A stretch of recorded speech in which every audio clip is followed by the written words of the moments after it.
halkan magaalaa guddittii Iraan Tehraan keessatti sagaleen dhukaasaa dhagahamee jira. Sagalee misaayilaa Ameerikaa osoo hin taane sagalee sirna ittisa qilleensaa Iraaniiti.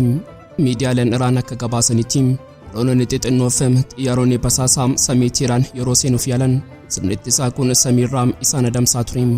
Seneteerri Ameerikaa Richaard Biluumentaal dhugaa iccitii qorannoo waraanarraa argate tokko ifatti dubbatee jira. Waraanni marsaa lammaffaa Iraan irratti banamu qarqararra ga'ee jira. Jeneraaloti waraanaa Ameerikaa haala kana baay'ee yaadda'anii ilaalaa jiru jedhee jira.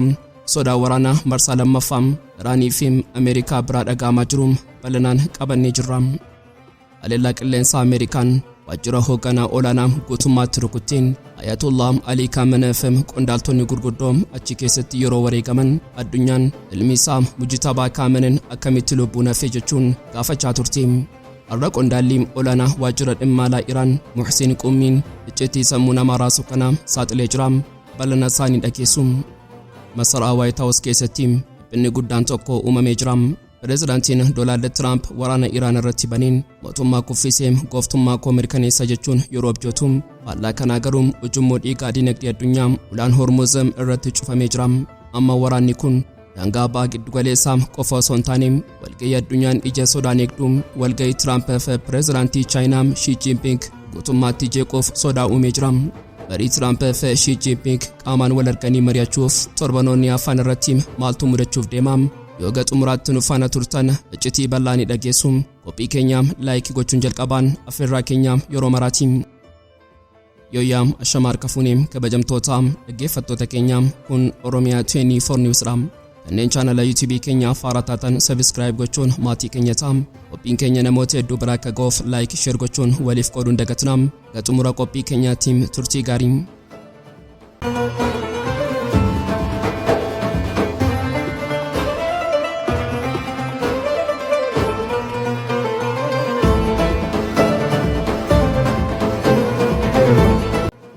Samiin baha giddugaleessaa inni akka waan nagaa uffateetti callisee ture. Halkan Jimaata kana Caamsaa 2026 deebisee dambalii sodaachisaa fi ifa waraanaatiin dammaqee jira.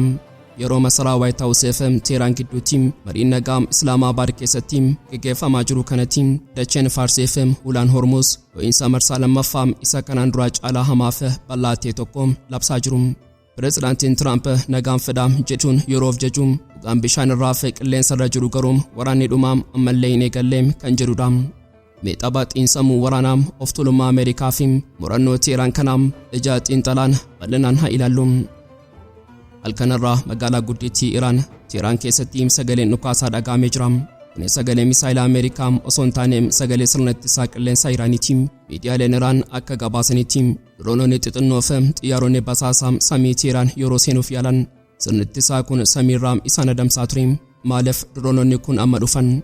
Pireezidaantiin Iraan Masuud Pezeshkiyan dhugaa kanaan ifa godhee jira. Kanaan dura yeroo mariin nagaa deemaa jirutti Ameerikaa fi Israa'el dogoggorsanii nu rukutaa turan. Har'a amantii nuti Ameerikaaf qabnu zeeroodha. Kana jechuun waraanni haaraan balbala rukutaa jira jechuudha. Dhiphinni Peentaagoon ammayyuu addunyaa rifaasisaa jira. Seneteeriin Ameerikaa Richaard Biluumentaal dhugaa iccitii qorannoo waraanarraa argate tokko ifatti dubbatee jira. Waraanni marsaa lammaffaa Iraan irratti banamu qarqararra ga'ee jira. Jeneraaloti waraanaa Ameerikaa haala kana baay'ee yaadda'anii ilaalaa jiru. Sababiin isaa yoo waraanni kun dho'i loltoonni Ameerikaa naannoo kana jiran balaa guddaa fi dhumaatiin lubbuu mudachuu danda'a. Tiraamp filannoo dhabee ulaa Hormuz humnaan to'achuu yookaan injifannoo sobaa labsee waraana kana keessaa ba'u yaada jedhu gidduutti dhiphataa jira. Wanti hunda caalaa addunyaan dhiphisu garuu ulaa Hormuzdha. Waraanni kun erga eegalee ji'a 2 guutee jira. Ji'oota kana keessaa ulaan Hormuz inni boba'aa addunyaa harka 5ffaa dabarsu guutummaatti cufamee jira. Gatiin boba'aa baarmeeliin tokko $126 dinagdee addunyaa raasaa jira. Barreessaan olaanaa UN Antonio Guterres akeekkachiisaa kenneen yoo ulaan kun hanga walakkaa waggaa kanaatti cufamee hafe addunyaan gara beelaa qaala'insa jireenyaa fi hiyyummaa suukkanneessaatti seenti. Ameerikaan rakkoo kana furuuf madaallii haarawaa ijaaruuf wixxifachaa jirti. Koodeen piroojeektii kanaa Freedom of Navigation Project yookaan piroojeektii bilisummaa geejjibaa jedhama. Ameerikaan biyyoota Awurooppaa, Faransaay fi Biriteen waamtee kottaa waliin taanee ulaa Hormuz humnaan saaqna jetti. Garuu Awurooppaanonni misaayila Iraan sodaachuun hanga waraanni kun guutummaatti dhaabbatutti nuti bishaan kanatti hin seennu jechuun didan. Tiraamp kophaa isaa dhoqqee galaanaa keessatti hafe. Meedeebii Tehraan isaa onnee diinaa cabsuun haa ilaallu. Hogganaan olaanaa warraaqsa Islaamaa inni haaraan Mujtabaa Khaamene'iin waraqaa barreessee uummata isaaf addunyaaf dabarseen inni Tiraampiin akka jira. Warri kiiloomeetira 1000 lakkaa'amu fagaatanii dhufan bishaan kanarraa iddoo hin qaban, iddoon isaanii ni dhugaan galaana Hormuz jala qofadha. Kuni labsiidha. Kana jechuun ulaa kana anatu to'ata, yoo itti dhiyaatan isin dhimsina jechuudha. Dabalataan ajajaan humna galaanaa iddoota warraaqsaa Jeneraal Majiid Musaawiin wanti nuti buufataalee Ameerikaa irraan geenye nama qofadha. Yoo isaan waraana eegalan dooniiwwan isaanii gurguddoofis qabrii wal fakkaatu qopheessinirra jechuun dhaadate. Waraanni kun waraana qawwee qofa osoo hin taane waraana dhiibbaa ta'ee jira. Tiraamp dinagdeen Iraan laamsheeraa ofuma harka kennetti jechuun eegaa jira. Garuu hayyoonni dinagdee fi siyaasaa warra dhiyaa Tiraamp gowwamaa jira. Faarsonni obsa waggoota 1000 qabu. Isaan uummata beelee dachee isaanii kabachiifachuu beekudha. Yoo Tiraamp harka kennachuu isaanii eegate umurii isaa guutuu eegaa jedhanii jiru. Walumaa galatti addunyaan ammaa qarqara dho'insaarra jirti. Paakistaan isheen gidduu seentee araara fiduuf dhamaatu. Araarri kun haala baay'ee xaxamaa keessa jira. Saffisaan bu'aa eeguun gowwummaadha jettee jirti. Tiraamp filannoo dhumaa tokko qofa qaba. Waraana addunyaa fidu yookiin of tuulummaa isaa gadi qabatee ulaa Hormuz Iraaniif dhiisee ba'u. Iraan misaayila ishee boba'aa fi ulaa Hormuz irratti aggaamattee addunyaa guutuu hafuura dhorkitee jirti. Seenaa dinqisiisaa fi xaxamaa iccitii hoggansa Iraan saaxilamee hamillannu. Quraana 28 yeroo Ameerikaa fi Israa'el lolaa dheekkamsa seenaa jedhan Iraan irratti banan kaayyoon isaanii inni guddaan hoggansa biyyattii mataa kutuu ture. Haleellaa qilleensaa sanaan waajjirri hogganaa olaanaa guutummaatti barbadaa'e. Ayatuullaa Alii Khaamene'ii qondaaltonni gurguddoon achi keessatti wareegaman. Yeroo sana addunyaan ilmi isaa Mujtabaa Khaamene'iin akkamitti lubbuun hafe jechuun gaafachaa turte. Har'a qondaalli olaanaan waajjira dhimma alaa Iraan Muusiin Qumii iccitii sammuu namaa raasuu kanaan saaxilee jira. Akka inni ibsetti guyyaa dho'insaa sanaa Mujtabaa Khaamene'iin waajjiruma sana keessa ture. Garuu waan akka raajii yookaan eegumsa rabbii ta'e tokkotu uumame. Daqiiqaa muraasa qofaam osoo boombiin diinaa gamoo sana hin barbadeessin dura Mujtabaan dhimma tokkoof jecha waajjira keessaa gara mooraa gadi bu'e. Sekoondota muraasa booda gamoon inni keessaa beesuun guutummaatti dho'e yeroo daaraatu namoonni keessa turan hundi dhumanii jiru. Mujtabaan oolmaa kanaaf madaa qaamaa sasalphaa irra ga'een lubbuun hafee har'a hogganaa olaanaa ta'ee biyyattii bulchaa jira. Deenni isaanii garuu asirratti dhiibbaa sammuu uumuu eegale. Israa'elii fi Ameerikaan Mujtabaan madaamaan laamsheera yookaan du'eera. Maaliif uummata duratti hin baane? Maaliif viidiyoo yookaan sagaleedhaan hin dubbanne jechuun ololaa oofuu eegalan. Garuu dhugaan jiru dadhabina osoo hin taane ogummaa waraanaatiin. Muusiin Riidaayin miseensa mana maree Iraan shira diinaa kana yeroo saaxilu ololli diinni oofuu kun Mujtabaan aarii miidiyaatti akka ba'u yookaan sagalee akka dhageessisu gochuufi sababiin isaa signaalii isaa hordofanii iddoo inni itti dhokatee jiru adda baasanii misaayilaan isa rukutuufi jechuun akeekkachiise. Mujtabaan dargaggeessaa humna qabuu fi sammuu qaxalee waan ta'eef shira diinaa kana hubatee holqa lafa jalaa eegumsa cimaa qabu keessa taa'ee ajaja waraanaaf daandii marii dippiloomaasii murannoo guutuun hoogganaa jira. Akkuma hoogganaan isaanii ija diinaa jalaa dhokatee sirnicha hoogganuun Iraan meeshaa waraanaa ishees tooftaa wal fakkaatuun eeggachaa jirti. Gabaasni waraanaa dhiyaa keessattuu NBC News qondaaltota Ameerikaa irraa argatee saaxilee of tuulummaa Peentaagoon guutummaatti kuffisee jira. Ameerikaan boombii 13,000 roobsine misaayila Iraan hundaa barbadeessineera jechuun yeroo bantu Iraan ammoo dhukaasa dhaabbii yeroo ammaa kana akka carraa warqee tokkotti fayyadamuun qabeenya ishee isaa awwaalamee qottee baasaa jirti. Waraanni kun yeroo deemaa ture Iraan meeshaa ishee inni dhugaan misaayilota baalaastikii fi dirooniiwwan 1000 lakkaa'aman holqa gaarreenii fi dakka dachee keessatti dhoksitee jirti. Boombiin Ameerikaa yeroo roobu kan inni caccabsee ulaa holqichaa yookaan meeshaa sobaa ture. Amma Iraan doozerotaa fi konkolaataa gurguddoo fayyadamtee caccabaa fi dhagaa ulaa holqa kana cufan irraa qulqulleessuun misaayilota ishee lubbuun jiran baastee irratti qopheessaa jirti. Ameerikaan kana ija saatalaayitiin yeroo argitu Iraan teekinooloojii of dhoksuu fi bittinneessuu cimaa fayyadamteetti. Meeshaan ishee inni hunda caalu ammallee nagaadha jechuun amanuuf dirqamtee jirti. Haalli kun pireezidaantii Tiraampiin dhiphina keessa galchee jira. Tiraamp jeneraalota isaa wajjin walgahii nageenyaa biyyaalessaa taa'e. Waraanni kun yoo deebi'ee bobee maal goonaa jechuun karoora baasaa jira. Karoorri isaanii inni haaraan ulaa Hormuz humnaan banuu fi wiirtuu niwukileeraa Iraan dhabamsiisuudha.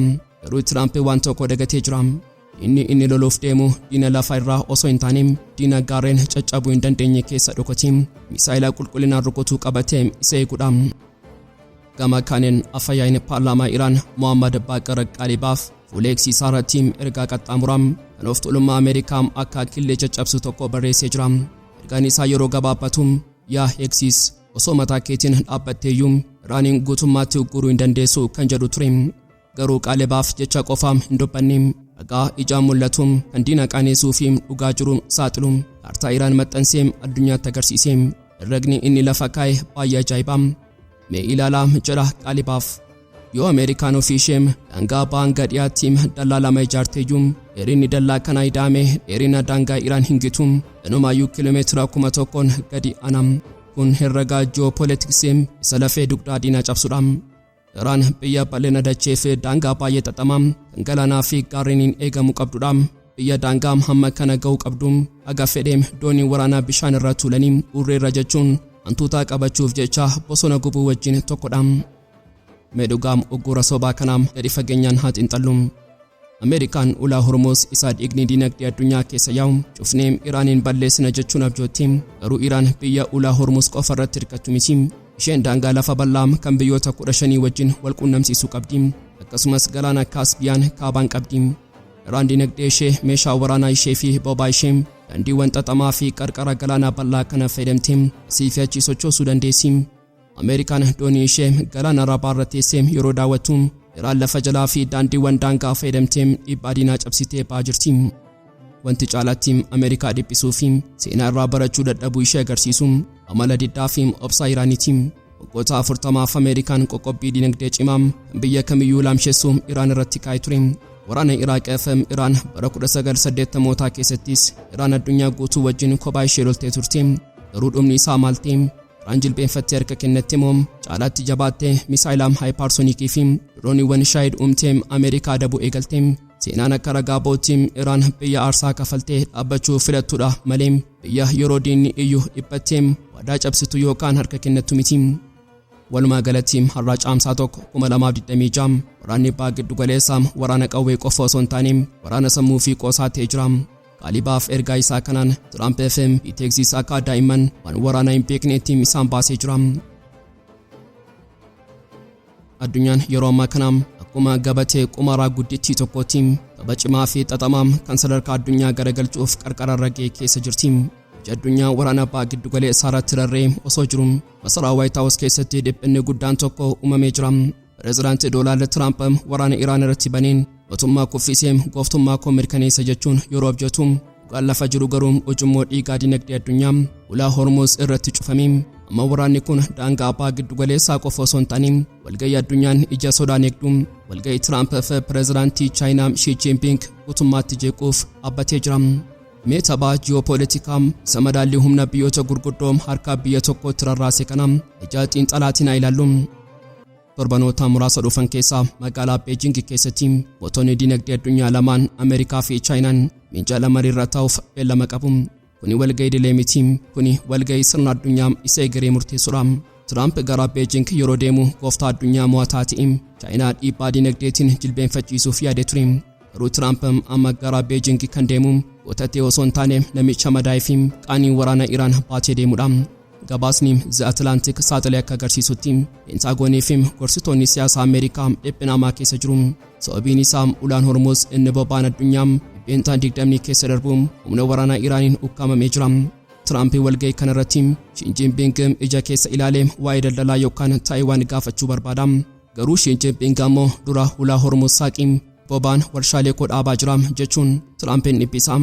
Kun Tiraampiif salphina dippiloomaasii isa xumuraati. Asirratti wanti hunda caalaa nama ajaa'ibuu fi dhugaa waraanaa ammayyaawaa ibsu tokko ni kaa'ama. Akkamitti biyyi tokko isheen waggoota 40f uggura jala turte walgahii mootota addunyaa gurguddoo lamaan gidduutti godhamu irratti ajandaa murteessuu dandeessi. Kuni madaallii haaraa humna naannooti. Iraan osoo minjaala Beijing sanarraa hin ta'in ulaa Hormuuz irratti kiyyoo qabachuu isheetiin Tiraamp fi Shii Jiinpiing dirqamanii dhimma ishee akka isaan dirqisiisee jirti. Addunyaan amma morkiin biyyoota gurguddoo guutummaatti biyyoota abbaa giddu galeessaatiin akka harkifamuu danda'u barattee jirti. Yaala kanaam ija Chaayinaatiin xiinxallu. Chaayinaan bobaa abbaa giddu galeessaatti baay'ee haajomti. Bobaan ulaa Hormuuz irra darbu akka dhiiga onnee isheetiiti. Garuu Chaayinaan dhiphachuu qofa osoo hin taane waraana kanarraa barumsaa tarsima waa guddaa fudhachaa jirti. Ameerikaan akkamittiin akka hulaa galaanaa tokko irratti dadhabduu fi burjaajoftu Beijing ija dammaqaan qo'achaa jirti. Wanti Iraan har'a Hormuz irratti gochaa jirtu daldala addunyaa hudhuun tooftaa boruu Chaayinaan yeroo Taayiwaan waraantuun galaana Chaayinaa kibbaa keessatti fayyadamtudha. Chaayinaan Ameerikaa jilbeenfachiisuun bishaan irratti akkamitti akka danda'amu Iraan irraa piroojeektii qabatamaa ilaalaa jirti. Gama Ameerikaatiin yeroo mil'annu Tiraamp namichi filannoo itti aanuuf qophaa'aa jiru dinagdeen biyya isaa qaala'insa jireenyaatiin akka rukutamu hin barbaadu. Yoo Hormuz cufamee ture gatiin boba'aa ni dho'a. Boba'aan dho'e jechuun gatiin meeshaalee fi nyaataa ni dabala. Uummanni Ameerikaan immoo pireezidaantii beelaa isaanitti fidee hin filatu. Kanaafuu Tiraamp marii Beijing kanatti fayyadamee Chaayinaan akka Iraanitti dhiibbaa gootee ulaa sana bansiistuu godhachuuf dirqama. Walumaa galatti waraanni baha giddu galeessaa dirree waraanarraa gara dirree dinagdee fi dippiloomaasii addunyaatti guutummaatti ceera. Tiraamp waraana madaallii hin qabne kanaan dhiphatee teessoo marii Beijing irra yeroo taa'u harki isaa ulee dippiloomaasii osoo hin taane qaanii fi dhiibbaa qabatee ta'a. Iraan ammoo Tehraan keessatti teessee marii keessan ajandaa isaa kan murteessu anadha jechuun ulaa Hormuz irraa koflaa jirti. Egaan kabajamtoota dhaggeeffattoota Oromiyaa 24 News qophii guyyaarraaf qabannee dhiyaanne asumarratti goolamaa kanneen chaanala YouTube keenyaaf haaraa taatan subscribe gochuun maatii keenya ta'aa. Qophiin keenya namoota hedduu biraa akka ga'uuf like share gochuun waliif qooduun dagatinaa. Aga xumura qophii keenyaatti waan nu faana turtaniif galatooma.